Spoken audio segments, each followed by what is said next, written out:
Olá amigos, começa agora o Infolab Responde, eu sou o Lucas Agrela, estou aqui com o Leonardo Veras. Tudo bem, gente? E o Cadu Silva na produção e na edição desse vídeo. Hoje a gente vai falar sobre um tema que talvez já tenha acontecido com você, um problema que talvez seja comum ou não.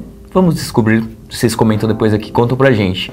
Alguns celulares, quando esquentam, eles ficam um pouco mais lentos. A mesma coisa acontece com os notebooks. E por que isso acontece, Léo? Bom, basicamente é o seguinte, o celular, ele usa um processador, certo? Para realizar suas tarefas. Esses processadores são compostos por milhares, milhões, às vezes bilhões de pequenos componentes chamados transistores. Normalmente, quando o transistor muda de um estado para outro, e ajuda a realizar alguma tarefa do processador, ele precisa que corrente flua pelo eletrônico, né? E onde quer que corrente flua e haja resistência, ou seja, em qualquer lugar, desde que você não, por enquanto a gente não tem supercondutores, né? Onde quer que isso aconteça, vai ter energia dissipada com calor, porque a resistência causa isso. Então é por isso que o computador, o smartphone ou o notebook acaba esquentando. Acabam esquentando. Daí o que acontece? O calor é prejudicial para uma série de componentes do eletrônico, seja smartphone, notebook, o que quer que seja. Ele é ruim para o processador, para os circuitos, ele é ruim especialmente para a bateria. Então você precisa controlar essa geração de calor. O que os sistemas fazem então? Eles diminuem o clock do processador, fazem o que eles chamam de power throttling, de CPU throttling. Que diminui o clock, a performance do processador para que ele gere menos calor, mas por outro lado ele fica mais lento. Sim, então se o seu smartphone tem um processador de 2,5 GHz e ele estiver esquentando muito quando você estiver jogando algum game ou fazendo alguma atividade que demande um pouco mais de performance, o clock dele vai passar de 2,5 para 2 para 1,5, ele vai diminuir justamente para ele gerar menos calor e o seu smartphone não derreter por dentro. Sim, só que também existe a situação contrária, né? A Intel, por exemplo, tem um recurso chamado Turbo Boost, que basicamente o que ele faz? Você tem um sistema desenhado para funcionar com 90 watts de energia, e ele tem 4 núcleos. Digamos que você está usando algum programa que só usa um núcleo. O sistema percebe isso e corta o fornecimento de energia para os outros 3, corta a voltagem. Mas a voltagem total continua a mesma, ou seja, um único núcleo consegue usar mais. Isso faz com que ele consiga aumentar o seu clock e tenha mais desempenho ele sozinho. Isso é o chamado de overclock, que é muito usado por gamers.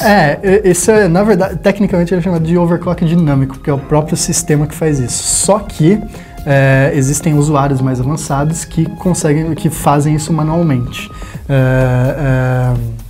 Mas daí eles precisam se aproveitar de algum sistema de refrigeração especial que permita que essa energia a mais seja usada sem danificar o circuito pelo calor a mais. Por isso que o pessoal usa alguns refrigeradores de água. Refrigeradores líquidos, às vezes até com óleo mineral, já vi alguns.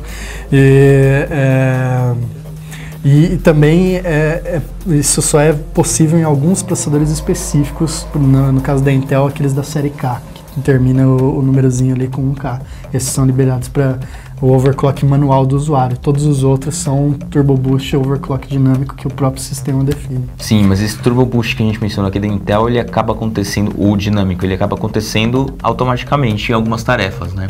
Sim, ele é o próprio sistema que percebe se você precisa de mais desempenho ou não, e se no momento o computador pode ficar ou aquele núcleo pode ficar um pouco mais quente. Então, essencialmente, na hora que a coisa fica mais quente, seja notebook, seja smartphone, tablet, a potência geral do aparelho vai diminuir por conta de segurança. Sim, ele faz o throttling justamente para manter a integridade dos circuitos e para não prejudicar a bateria.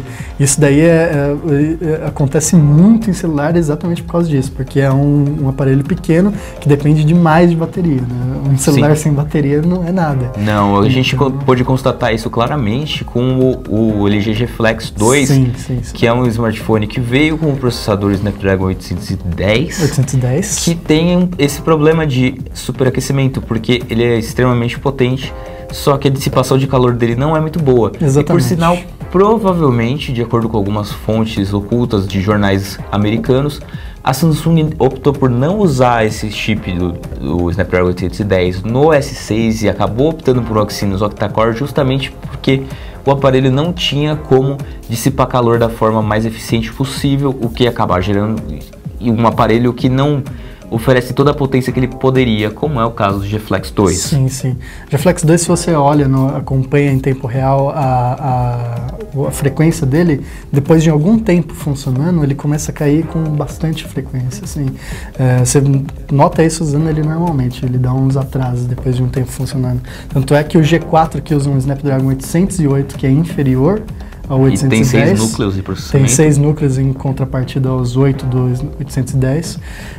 Ele, em várias situações, saiu melhor que o G Flex 2, o que é bizarro, mas é o que acontece. É o que acontece. E todos esses núcleos também do G Flex 2 não ajudaram o aparelho a conseguir uma duração de bateria superior à do Moto Max e à do Galaxy Note 4, né? Ainda assim, ele ficou com uma média de acima das 10 horas no teste de uso intenso que a gente faz no Infolab. Sim. E um bom aparelho no geral, tem tela curva, só que sofre com esse problema de superaquecimento que motivou até toda a gravação deste programa de hoje. Exatamente. É possível que no futuro a LG faça com algum update, ele use um Power Throttling um pouco menos agressivo. Mas no momento ele tá bem assim, tipo, não deixa o clock subir de jeito nenhum.